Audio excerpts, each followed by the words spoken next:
माता जी ने उनके यहाँ पर अवतार ग्रहण करना अगर मन में विचार करा था ना, तब गीता का ज्ञान प्रदान करा है।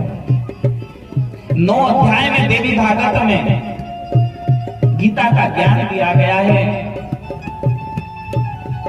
यह ज्ञान माता जगदम्बिका स्वयं हिमालय जी महाराज को बतला रही है कि हिमालय, इस संसार में जो सब कुछ दिखाई दे रहा है, सर्वम कल्विदमेवाहम नान्यद्यस्ति सनातनम, वह सब कुछ मैं ही हूँ, मेरे अलावा कुछ भी नहीं है। अगर तुम्हें शरणागति प्राप्त करनी है ना, तो मेरी शरणागति को प्राप्त करो। ब्रह्मा विष्णु महेश, काल पुरुष, यम, वरुण, कुबेर, गणपति, सूर्य, सारी दिव्या इत्यादि सभी मेरे ही द्वारा उत्पन्न हैं और मेरे ही द्वारा लयता को प्राप्त करती हैं। मैं ही महापुरुषों में महापुरुष काले के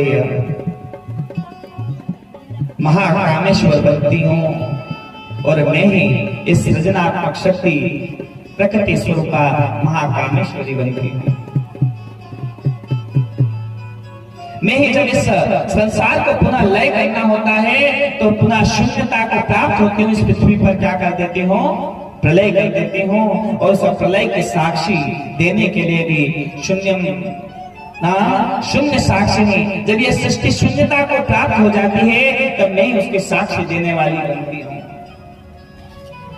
मत्तः प्रकृति पुरुषात्मकम जगत, जब पुनः ऐसे निर्माण करना होता है, तभी मैं प्रकृति रूपा माता महाकामेश्वरी बनती हूँ और पुरुषात्मक रूप से महाकामेश्वर बनती हूँ। मैं ही ब्रह्मा विष्णु शंकर यम वरुण कुबेर नल नील इत्यादि जो कुछ दिखाई देता है, वृक्ष वनस्पति इत्यादि सभी मेरे द्वारा निर्मित है।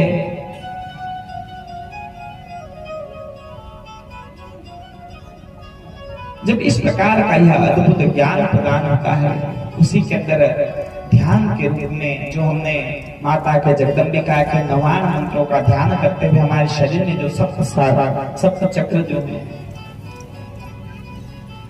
मूलाधार, स्वादिष्ठान, मणिपुर, अनाहत, विशुद्धि, आज्ञा और सहस्रार, इन सभी के बारे में उसमें बताते हैं। नाना प्रकार के जगदम्बा की भक्ति करने के लिए उन वस्तुओं को बताते हैं